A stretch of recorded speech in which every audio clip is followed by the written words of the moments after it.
Praise the Lord. இன்றைய பலப்படுத்தும் வார்த்தை சங்கீதம் 28வது அதிகாரம் 7வது வசனம். Psalm chapter 28 verse 7. கர்த்தர் என் பலனும் என் கேடகமுமாய் இருக்கிறார். The Lord is my strength and my shield. ஹல்லேலூயா.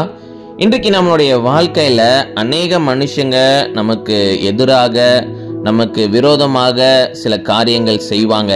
எந்த காரியங்களும் நம்மளை சேதப்படுத்தாதபடி கர்த்தர் நம்மளை பாதுகாக்கிறார். அநேக நாட்கள் நம்ம சோர்ந்து போயிருக்கின்ற பொழுது கர்த்தர் நமக்கு பலன் தருகிறார்.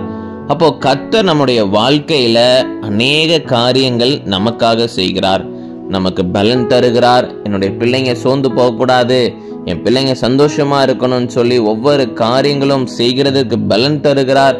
ஒவ்வொரு இக்கட்டான சூழ்நிலைகளை மேற்கொள்ள பலன் தருகிறார். பாவ அடிமைத்தனத்திலிருந்து மீண்டு வர்றதுக்கு ஒரு பலன் தருகிறார். அவர் நம்ம சந்தோஷமாக வாழணும்னு சொல்லி அவர் நமக்காக அவர் எல்லா காரியங்களையும் செய்கிறார். கர்த்தர் நம்மளுடைய பலனும் நமக்கு கேடகமுமாய் இருக்கிறார். அதனால எதை குறிச்சும் நீங்க கவலைப்பட வேண்டாம். கர்த்தர் நம்ம பட்சத்தில் இருக்கிறார். அவர் நமக்கு என்னெல்லாம் தேவையோ எல்லாவற்றையும் செய்வார் என்று விசுவாசத்தோட ஒவ்வொரு நாட்களும் நீங்க ஒவ்வொரு காரியங்களும் செய்யுங்க. எல்லா காரியங்களிலும் கர்த்தர் உங்களுக்கு கூட இருந்து உங்களை வழி நடத்துவார். நம்ம எல்லாரும் கண்களை மூடி ஜெபிக்கலாம். எங்களை நேசிக்கிற நல்ல தகப்பனே, கர்த்தாவே, பிள்ளைங்களுக்கு பலனாக இருக்கிறீங்க, பிள்ளைங்களை பாதுகாக்கிறீங்க, உமக்கு நன்றி செலுத்துக்கிறோம் அப்பா. தொடர்ந்து பிள்ளைங்களை வழி நடத்துங்க, நீங்க மகிமைப்படுங்க. இயேசுவின் மூலம் ஜெபிக்கிறோம் எங்கள் ஜீவனுள்ள பிதாவே. ஆமேன், ஆமேன், ஆமேன். நீங்க சோர்ந்து போயிருக்கும் பொழுதெல்லாம் உங்களுக்கு பலன் தருகிறவர் அவர்தான்.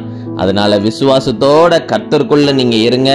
நிச்சயம் கர்த்தர் உங்களுக்கு பலன் தந்து உங்களை பாதுகாத்து உங்களை கொண்டு பெரிய காரியங்களை செய்வார். God bless you. Have a blessed day.